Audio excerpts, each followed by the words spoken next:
Welcome to Washington Today on C-SPAN Radio for Wednesday, November 10th, 2021.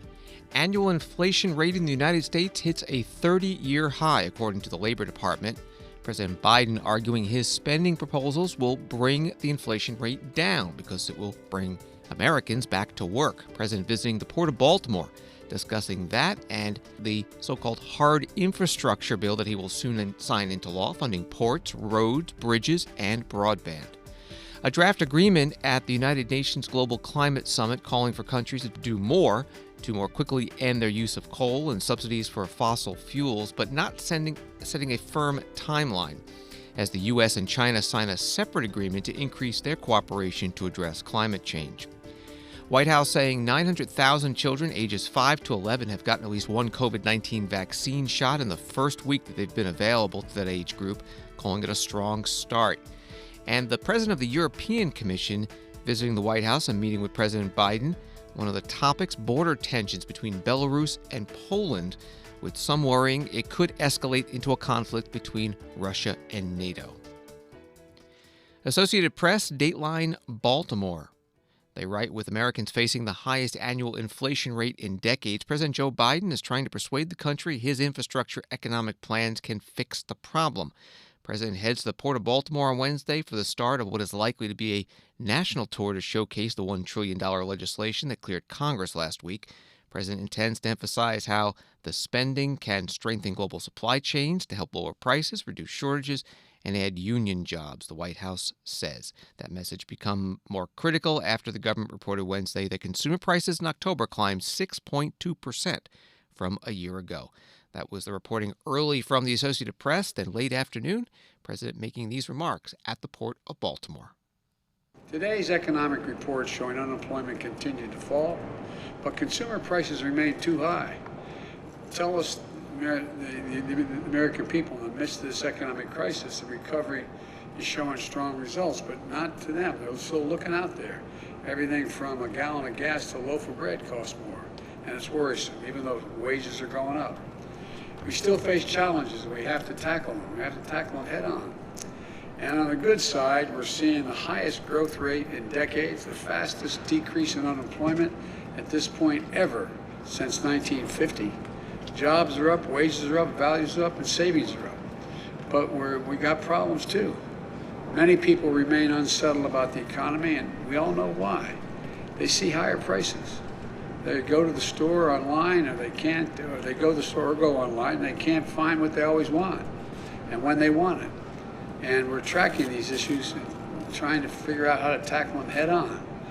My administration, with the help of the folks on my left over here, has a plan to finish the job of getting us back to normal from the pandemic and having a stronger economy than we ever had before. Let me explain the part that the ports play, why they're so critically important. It starts with a piece of good news. Infrastructure Week has finally arrived. How many times you hear over the last 5 years, Infrastructure Week is coming? Yeah, Anyway, but last week we took a monumental step forward as a nation. And we did something long overdue, and long talked about in Washington, but almost never actually done. The House of Representatives passed my bipartisan infrastructure bill. Along with other plans that I'm advancing, this bill is going to reduce the cost of goods to consumers, businesses, and get people back to work, helping us build an economy from the bottom up and the middle out, where everybody's better off. You know, I'm tired of this trickle-down economy stuff. I come from Delaware, just across the line up here, and we have more corporations in Delaware than every other nation in the state combined. And so I understand big business. The fact of the matter is, it's time they start paying their fair share. The fact is, you have 55 corporations last year that in fact made $40 billion, didn't pay a single penny in taxes. Nobody's gonna pay more. If you make less than 400 grand, you're not gonna pay anything more in taxes at all, period. Guaranteed, including gasoline tax, not gonna additional from a federal government standpoint. And so look, this is a once-in-a-generation investment to create good-paying jobs, modernize infrastructure, turn the climate crisis into an opportunity. President Joe Biden at the Port of Baltimore. The House Minority Leader, Kevin McCarthy, Republican from California, tweeting, "We're 1 week closer to the holidays and inflation is rising at a pace we haven't seen in more than 30 years. But Democrats are focused on spending trillions that will only make this crisis worse. The American people can't afford the consequences of the Democrats' failed agenda." Another Republican Congressman, Jim Jordan of Ohio, interviewed on Fox Business Channel this afternoon, talking about inflation and the Democrats' spending plans. We got record inflation, and what are they getting ready to do? Spend another $1 trillion after they passed a $1 trillion bill last week. So everything they do has been a disaster. Let's hope they can stop some of this, or we can stop them in some way from passing more spending and making the problem worse. Let's talk about this massive spending plan, because Senator Joe Manchin, he's tweeted about inflation this morning, and that has something to do with the big spending plan that they're trying to vote next week. Manchin says inflation is not transitory. He says, look, it's getting worse. Now, Speaker Pelosi, she wants a vote on this big bill next week. Is that going to happen with Manchin talking like this? Well, there'll probably be a vote in the House. I think the only way to stop this is Senator Manchin and Senator Sinema. Hopefully they will, stay no and not let this crazy thing pass. But picture the Democrats' overall economic plan is the dumbest plan I've ever heard. I mean, it's lock down your economy, spend like crazy, pay people not to work, and then for everyone who has been working, they're going to pass this bill next week, which raises their taxes. Such a deal for the American taxpayer. Oh, and to add insult to injury, they're going to pay people who broke the law to enter our country $450,000 for breaking the law. I mean, everything they do is ridiculous, it's crazy, and it's only going to make the situation worse. So I hope Joe Manchin, if the tweet out today, I think that's a good sign. I hope he stays strong and votes against this package when it gets to the Senate. Congressman Jim Jordan on Fox Business. With more on the Labor Department's inflation report, we're joined by MarketWatch economics reporter Jeffry Bartash. Thanks so much for doing this. You tweeted, "Hard to believe U.S. inflation was running close to zero a year ago. Now it's rising at a 31-year high of 6.2% and could go even higher by year's end." Put this in historical context for that quick a rise. We've not seen inflation rise this quickly very often. In the past, it's typically been caused by large oil spikes, and we are seeing oil prices rise sharply right now, but inflation is spread throughout the broader economy. It's infecting pretty much every good and service you can imagine, especially things that people didn't do during the pandemic, like travel. So right now, it's the inflationary fires have spread pretty far and wide. The Treasury Secretary Janet Yellen and the Federal Reserve Chair Jerome Powell both saying this inflation is transitory. Are the economists agreeing? Other economists agreeing with that? By and large, economists agree that the spike in inflation right now is going to come down. The big concern, the big question, the big problem is when, and the worry among those who think the Fed might be misjudging the situation is that some inflation gets entrenched in the economy and it lingers beyond the current situation. And that could spell trouble for the economy down the line if inflation runs well above the Fed's target of 2%. Also, the Federal Reserve has said the economy is improving enough. They plan to scale back the support they've been providing. You say that may change if inflation continues. The Fed is already, a lot of senior Fed leaders are already talking about the possibility that they might raise interest rates before the end of next year. Not too long ago, they were expecting they would wait until 2023. But when they see an inflation reading like today, which was well above what Wall Street was expected, you have to believe people at the Fed are getting more nervous when they see these numbers. A number of officials spoke this week about inflation, and they acknowledge it's been running higher for longer than they expected, and they also recognize it's causing a lot of hardship for some Americans. President Biden is saying that his spending plans will lower inflation, putting people back to work. Republican lawmakers saying the problem has been too much government spending. Is there a consensus on that? You'll find economists on the left and right saying different things, but simple law of economics is if you have more money chasing the same amount of goods, it's going to cause some inflation. There's no doubt that the strategy by the Biden and Trump administrations and the Federal Reserve to pump a lot of money into the economy, to give Americans stimulus, to put interest rates near record lows, it's stimulated this great demand that's causing the supply chain shortages. So clearly all this money in the economy has had some influence on pushing inflation higher. But at the same time, they'll argue that without that spending, the economy could have suffered a deep and prolonged recession. So you get a lot of people saying on the one hand it was a good thing, but we're starting to see the seeds of that benefit, and that the seeds of the after effects of that is high inflation. And finally, I know you're not an economic advisor, but people seeing prices go up, they're seeing the reports from the Labor Department. Is there anything an average person can do to counteract this? Most people are going to do what probably you and I do. We're going to buy cheaper, no-brand items. We're going to skimp on certain things and eventually hope that prices come down. If I go to the grocery store, I'm not going to buy a name-brand product, things like that. Yeah, or maybe you don't buy lobster, you don't buy shrimp. In this course nowadays, even chicken, beef, pork, eggs, they're all high. So you just have to just go and just pick your battles and figure out what you can give up and what you can't. Jeffry Bartash covers economics for MarketWatch. Thank you very much. Thank you, Michael. Well, Treasury Secretary Janet Yellen asked about inflation ahead of today's Labor Department report. She was on NPR's Marketplace radio program on Tuesday. She said she doesn't see any chance that the U.S. will see double-digit year-after-year inflation like the 1970s. Explain why you believe by the second half of next year this is all going to be worked through, because it doesn't. How do you know is the question, I guess. Well, I believe that as vaccinations are increasing and we can see that the incidence of COVID has declined off its peak. So as the pandemic recedes in importance, people feel safe going back to work. Also a part of the inflation is that firms are finding it hard to find workers. And I think that's largely due to health concerns, issues with childcare. And as people feel safer, they'll go back to work. So expect to see more labor supply, and they're going to go back to services in a more normal pattern. And at that point, I'd expect the price increases to level off, and we'll go back to inflation that's close to the 2% we consider normal. Okay, last question on inflation, then I'll get out of your hair on that one. What if you're wrong? Well, it's something to be watched carefully. And I know the Federal Reserve is doing that if this turns out to be something that's endemic. In the 1970s, we saw supply shocks turn themselves into endemic inflation. We're not seeing that now. I don't believe we will.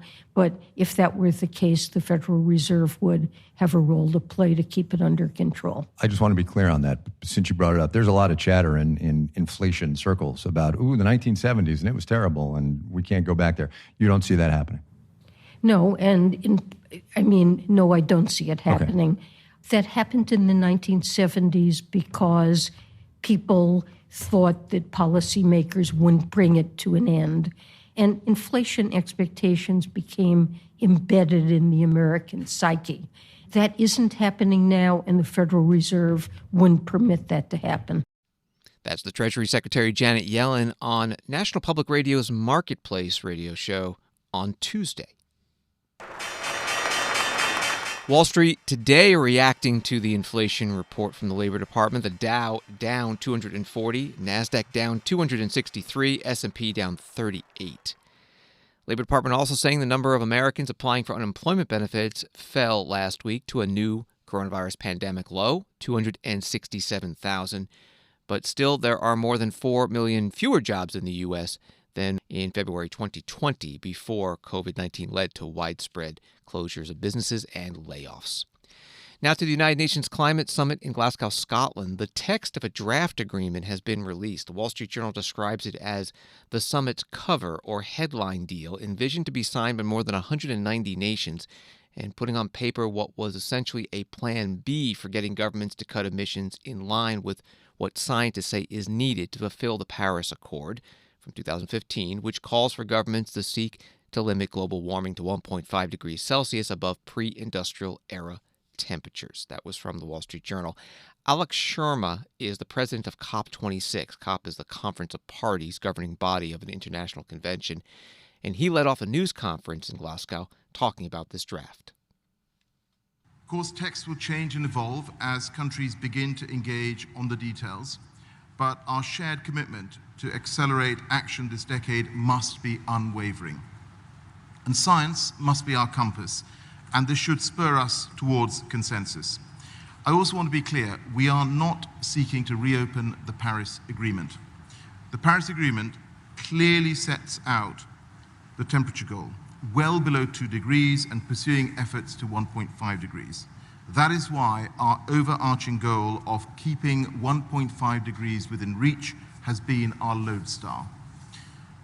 We seek to chart a path that is balanced across the 3 pillars of the Paris Agreement: finance, adaptation, and mitigation.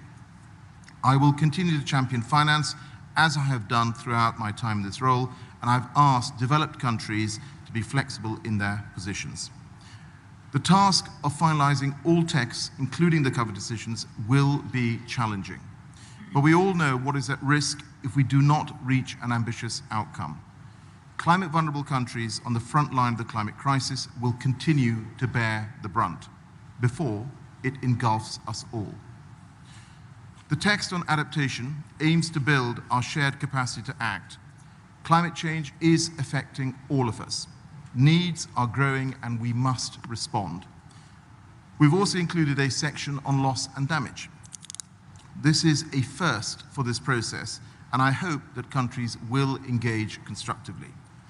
Discussions on the Santiago network in Glasgow suggest that parties will engage in the right spirit. On mitigation, we know that we've made progress on the journey to Glasgow, but the science shows that we can and must go further. The text gives countries the opportunity to agree how they will accelerate action and return to the table with stronger commitments. In addition to the cover decision, texts are still evolving on the rulebook items and finance. On Article 6, the text has narrowed and the choices are clear. It will be a matter of political will now to close this outcome. On transparency, negotiators are moving through the technical work. Transparency underpins the Paris Agreement and is absolutely crucial to delivering on our commitments. On common timeframes, we are down to 2 options. On finance, there remains a lot of work to do, but we have seen some positive announcements, such as the £350 million in contributions to the Adaptation Fund and the $350 million in contributions to the Adaptation Fund and $413 million to the LDC Fund. I hope this supports a good atmosphere in negotiations. COP26 President Alex Sharma at the United Nations Climate Summit in Glasgow, Scotland. Ryan Heath writes the Global Insider newsletter for Politico and hosts a podcast by the same name, and he joins us now for more on this draft agreement. Thanks so much for doing this. What is your first takeaways from reading this draft? It doesn't go backwards, much like the G20 summit, which recently took place in Rome. No one's running away from their commitments, and there are a few important shifts in saying there will be more regular reporting. National governments commit that they will give more detailed 2030 targets within the next 12 months. That's roughly speaking progress. But what it doesn't do is detail any new overarching framework. There is no big new commitment like an end to coal or otherwise moving away from fossil fuels. So it's really a continuation of what we've seen over the last couple of weeks in Scotland, which is a series of mini deals, coalitions of the willing coming together over particular issues, but no huge new global movement. We're not catching up with the science here.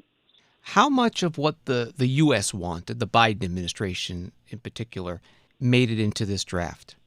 I think they've done reasonably well in that respect, and the U.S. and China have also issued their own bilateral declaration just in the last couple of hours today. So Biden has people agreeing with him on ending deforestation, on moving on methane, which is one of the most potent greenhouse gases and where he's tried to take executive action. And countries are also saying they're not giving up on the original goal of the 2015 Paris Agreement, which was limiting the overall temperature rise to 1.5 degrees Celsius. I think there's question marks about whether that is a realistic thing to put into an official decision and declaration. But nevertheless, it's roughly what Biden went and asked for, and he's got it. And now the attention will have to turn to whether he can deliver his end of the bargain in the U.S., given the gridlock that exists in Congress and the divisions between the two parties on the issue.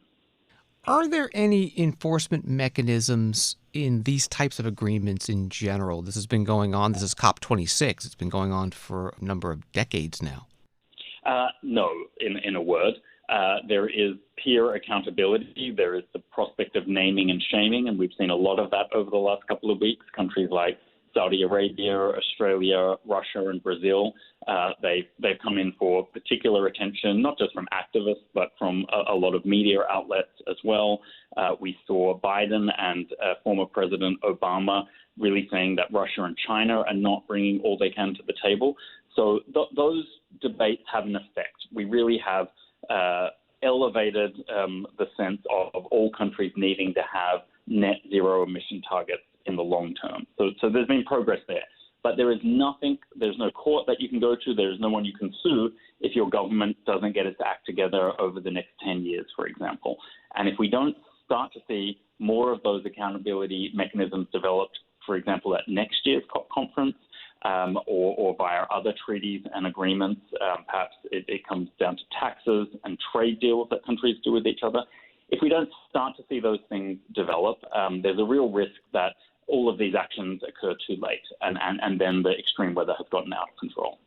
We're talking with Ryan Heath from Politico.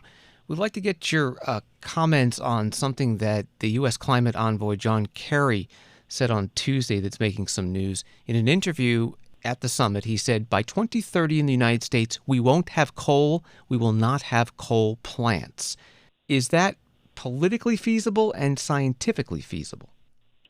That's an extremely good question. I see where he's coming from, and it's almost a talking point of Michael Bloomberg, the very wealthy financier and former political candidate, where he has a very well-funded campaign called Beyond Coal and another one called Beyond Carbon. And their argumentation is that it just doesn't make any economic sense to run coal mines and coal plants anymore. They're shutting down relatively quickly in a lot of countries, and I think that's where John Kerry is getting his data and his thinking from. But we saw what happened to Hillary Clinton in 2016. We see what happens when anyone talks about eliminating coal jobs. And it is that it's a political third rail, and it becomes extremely explosive. It would automatically become a Republican talking point if Democrats tried to push this forward. So I think politically speaking, it's very unlikely that anyone is going to legislate in this regard or in some way financially incentivize the shutdown of coal mines and coal plants.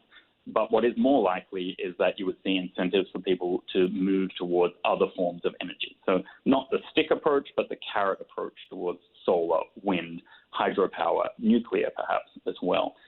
Scientifically, the demand is clearly there. There is a lot of dirty coal still out there in the world, and it's one of the biggest reasons why the planet is warming and we see more of this extreme weather. So the scientific case is pretty sort of shut. What am I trying to say?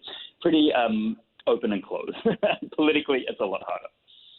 Ryan Heath, the writer of Global Insider newsletter for Politico, and catch his podcast, also Global Insider, at Politico.com. Thank you very much. It was a pleasure.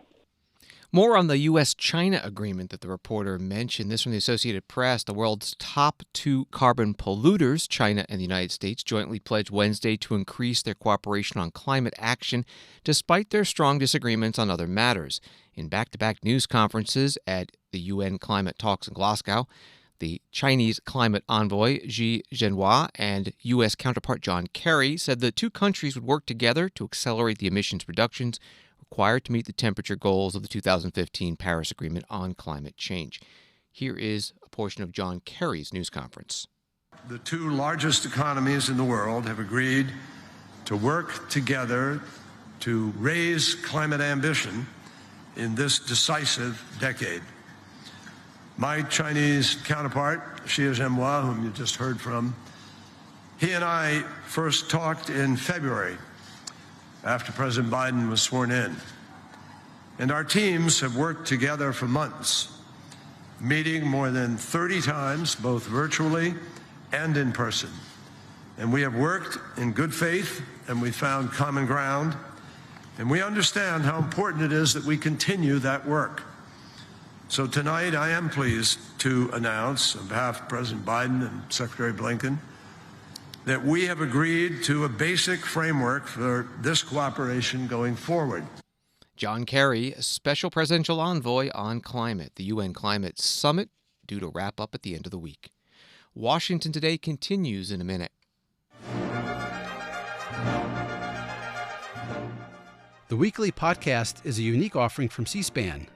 We tape it right here in the C-SPAN studios in beautiful downtown Capitol Hill. In the town where extremes get all the attention, this isn't more extreme opinion, it's extreme history. From what's new and happening right now, relive the history you know. So listen, follow, and enjoy the C-SPAN podcast, The Weekly. Find it wherever you get podcasts.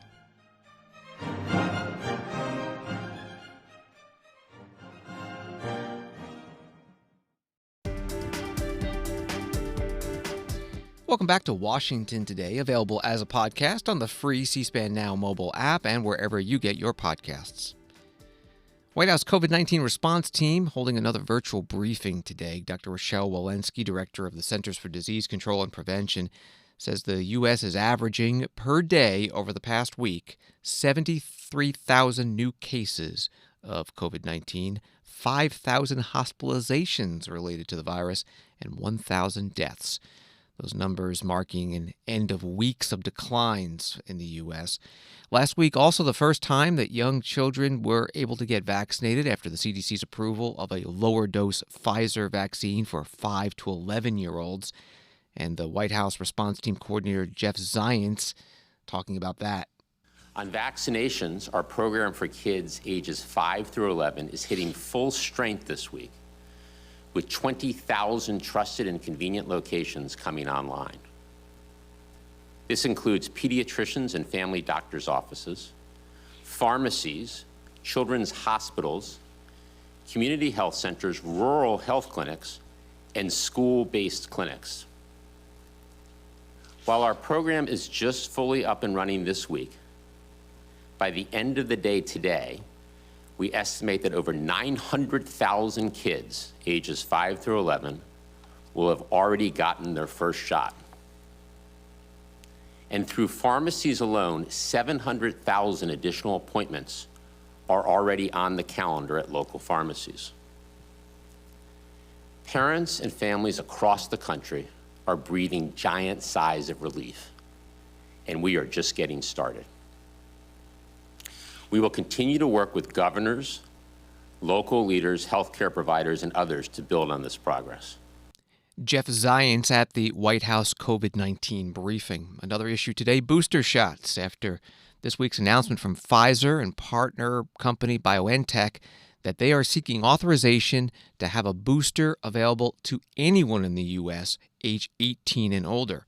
Dr. Walensky and Jeff Zients asked about one state that's moving ahead with that idea. Diane Haslett, ABC News. Hey guys, thanks for taking my question. States like Colorado have gone ahead and urged everyone over 18 to get boosters as cases spike. But we have repeatedly heard from this team that we're not going to boost our way out of the pandemic. So I wonder, will this approach work? Do you encourage other states to do this ahead of the winter? Dr. Walensky? Yeah, thank you so much for that question, Diane.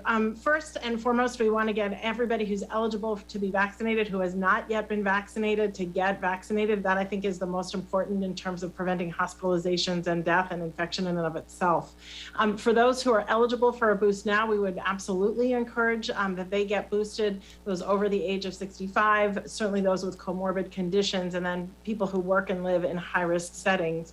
And then I would say to really get our adolescents vaccinated and our younger population, our newly eligible 5 to 11-year-olds. And I think that will very much help us in preventing some of these surges that you're hearing about. And as you likely know, FDA is currently looking at the data for expanding boosters to all populations. Just to add a few numbers, as I mentioned earlier, more than 25 million Americans have rolled up their sleeve and gotten a booster, and that's clearly a very strong start to the program. For the Pfizer eligible 65 and older, because as you know, Pfizer was authorized by the FDA and CDC earlier, several weeks ago. Close to half of those who are eligible, 65 years and older, have gotten their booster, so that's real progress. This month, so far, we're averaging close to 800,000 booster shots in arms per day. That's up about 50% from October. So lots of progress, and as Dr. Walensky said, we encourage everyone who's eligible to get their booster soon. White House Coordinator Jeff Zients and the CDC Director Dr. Rochelle Walensky. Pfizer requesting the okay for boosters for everyone this week, submitting the results of a Phase 3 trial with over 10,000 participants that the company says shows the boosters are safe and 95% effective against symptomatic COVID-19. Pfizer also recently announcing it's developed a pill to treat COVID-19, and when taken soon after symptoms appear, cuts the risk of hospitalization and death by nearly 90%. At today's White House COVID briefing, Dr. Anthony Fauci, the White House chief science advisor, saying an easy-to-take anti-COVID pill is good, but vaccines are better. Although antivirals are promising, we must be sure to get our population vaccinated. Antivirals, as good as they are not our first line of defense against COVID-19, because we all know it's much, much more important to prevent an infection than it is to treat. Obviously, if a person gets infected, it is critical to get them good treatment. You saw the data that showed 50% to 89% diminution in the risk of hospitalization. The way you get a 100% decrease in the risk of hospitalization is to not get infected in the first place. And finally, get your booster shot when it is your turn. Dr. Anthony Fauci, director of the National Institute of Allergy and Infectious Diseases. You can find today's White House COVID virtual briefing at our website, cspan.org. Our video library has everything that the C-SPAN networks cover. This from Reuters. Secretary of State Antony Blinken said on Wednesday the United States had brokered a deal between Johnson & Johnson and vaccine sharing program COVAX for the delivery of the company's COVID-19 vaccines to people living in conflict zones. He announced the agreement at the opening of a meeting of global foreign ministers convened by Washington on the COVID-19 pandemic, but provided no details such as how many doses would be delivered, when, or to which countries. Reporting from Reuters, here is Secretary Blinken at this meeting. We need to ensure that people who cannot be reached by government vaccination campaigns aren't left out of our efforts. They need to be protected too. I'm pleased to share that the United States has helped broker a deal between J&J and COVAX to facilitate the first delivery of J&J vaccines to people living in conflict zones and other humanitarian settings. We're eager for people in these difficult circumstances to get protection against COVID-19 as soon as possible. We know the urgency of this fight. We know what we need to do to stop the pandemic. Now, we've got to do it. We've got to be ambitious because ending this pandemic demands it. We've got to be relentless because this pandemic is relentless. And we have to be coordinated and united because that's what a global health emergency like this requires. Secretary of State Antony Blinken at a virtual meeting with foreign ministers. New York Times writes that President Biden has pledged more than 1 billion vaccine doses to send abroad, but has been under pressure to lean on pharmaceutical manufacturers who have resisted sharing their technology with vaccine makers in lower-income countries. And also use of the Johnson & Johnson vaccine in the United States has not been as high as that of Pfizer, BioNTech, or Moderna vaccines. Mr. Blinken also announcing the launch of a new online tracker that would compile global data on vaccination and ICU rates, drawing on assistance from the World Health Organization, that from the New York Times. Another story from Reuters. The European Union accused Belarus on Wednesday of mounting a hybrid attack by pushing migrants across the border into Poland, paving the way for widened sanctions against Minsk in a crisis that threatens to draw in Russia and NATO.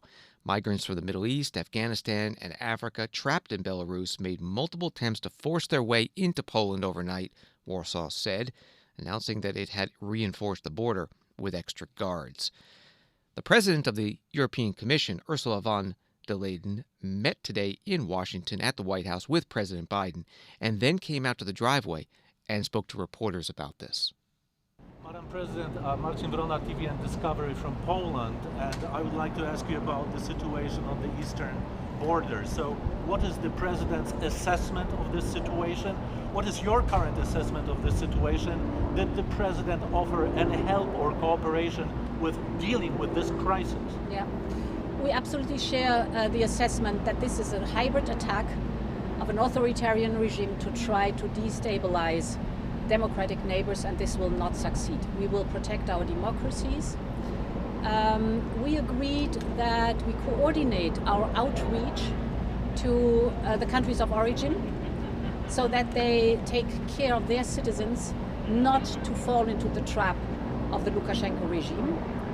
And we agreed that we will look into the possibility of sanctioning those airlines who facilitate human trafficking towards Minsk and then the EU-Belarus border. Would the United States join you in sanctions? And we discussed that, we agreed on working on that, and finally it is important that the United Nations agencies have access in Belarus to the migrants in that very, very difficult situation that these innocent people are in. Do you anticipate sanctions? EU sanction against Belarus? We will widen our sanctions against Belarus. So very rapidly at the beginning of next week, there will be a widening of the sanctions against Belarus. As far as I'm informed, the United States have prepared sanctions that will be in effect at the beginning of December. And these, the European sanctions will not only be against personalities, but also against entities. So it is important that the Lukashenko regime understands that their behavior comes with a price. European Commission President Ursula von der Leyen in the White House driveway. At the Pentagon, Press Secretary John Kirby asked about this as well as other actions being taken by Russia. I'd be interested to ask you about some tensions along the border with Russia. So in addition to the concerns about the migrant flows from Belarus into Poland, we've seen Russian fly nuclear-capable bombers in Belarusian airspace. And then separately, we've seen what Russia describes as a significant increase of NATO flights over the Black Sea, some of which it's deployed its fighters to intercept. And then there's the ongoing ground buildup along the Russian border with Ukraine. So I wonder, do you see any of these things as linked? Does the Pentagon have any concern about them collectively? And then specifically, can you comment on the significant increase of NATO flights over the Black Sea? Does that match your understanding of NATO's recent missions? Thank you. For the alliance, Paul, I'd refer you to Brussels to speak to specifics with respect to any NATO-led operations. I can tell you that as a NATO ally ourselves, and certainly unilaterally, and you've seen us do this, I mean, we will continue to fly, sail, and operate in international airspace and international waters as appropriate. And we'll continue to do that. There's a couple of U.S. Navy ships in the Black Sea as we speak. And we believe that's an important principle to stand up for. As for your other question about linkages, I mean, we're not seeing specific linkages between all these different operations that you just outlined. What we continue to see is unusual military activity inside Russia, but near Ukraine's borders. And we remain concerned about that. And it's not exactly clear what the Russian intentions are. We obviously would like to better understand that. And we don't want to see any action further destabilize what is already a very tense part of the world.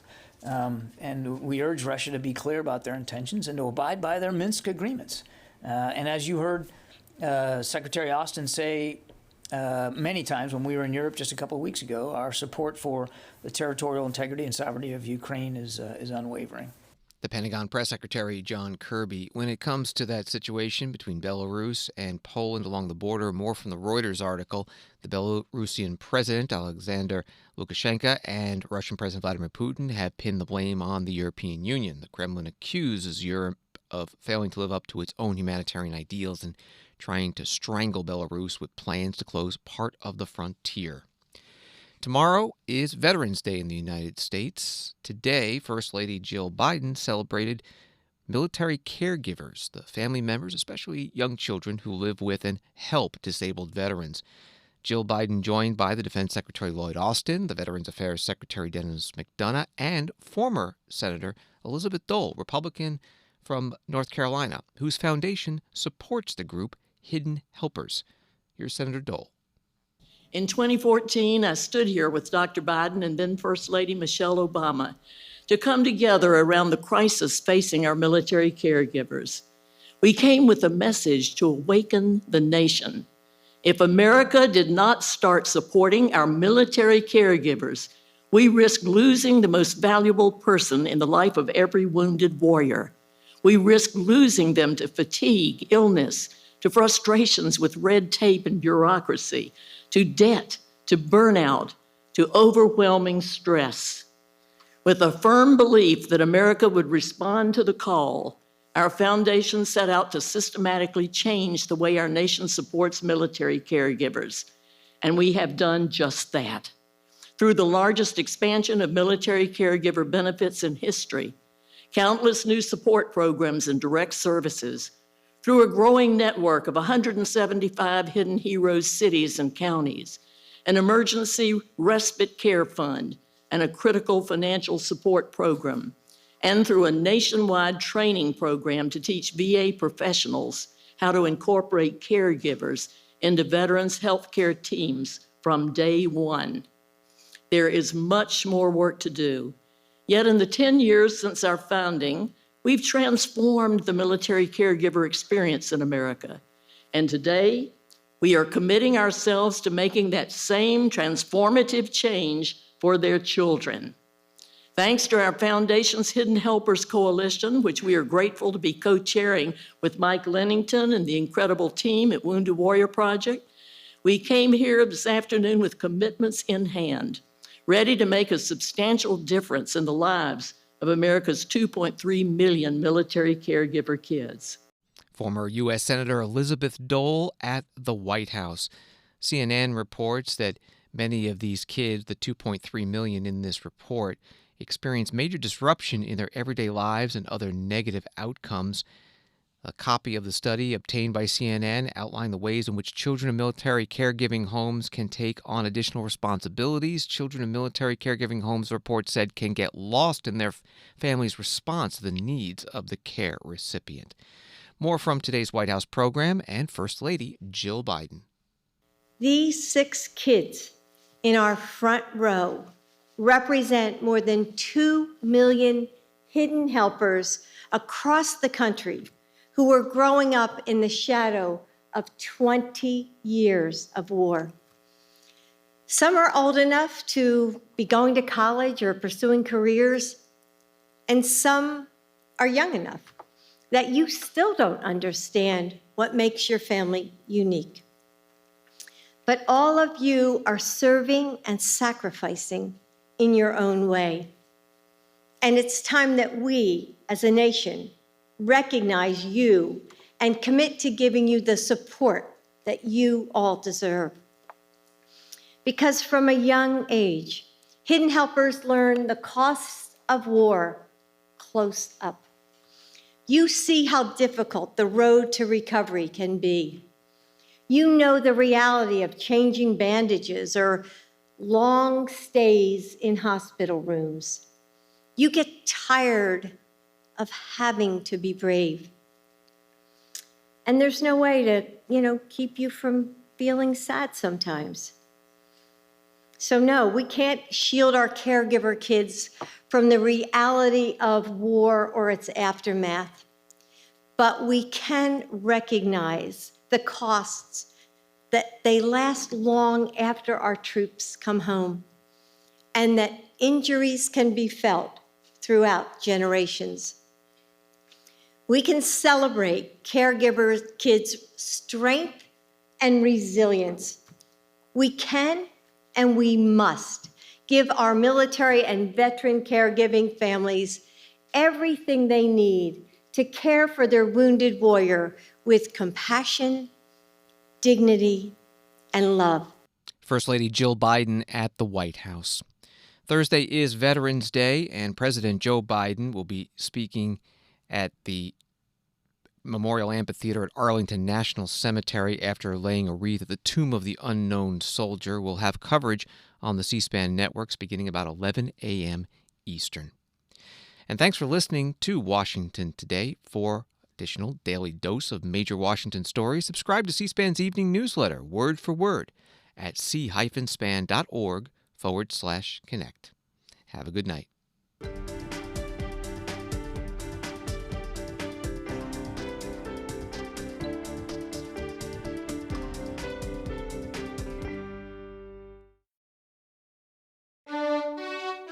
C-SPAN's Washington Journal. Every day we take your calls live on the air on the news of the day, and we discuss policy issues that impact you. Coming up Thursday morning, James Kitfield discusses his new book, In the Company of Heroes, about Medal of Honor recipients who served in Iraq and Afghanistan. Also, Leo Shane of Military Times will examine issues facing the Veterans Affairs Administration. Watch Washington Journal live at 7 Eastern Thursday morning on C-SPAN or on C-SPAN Now, our new mobile app. Join the discussion with your phone calls, Facebook comments, texts, and tweets.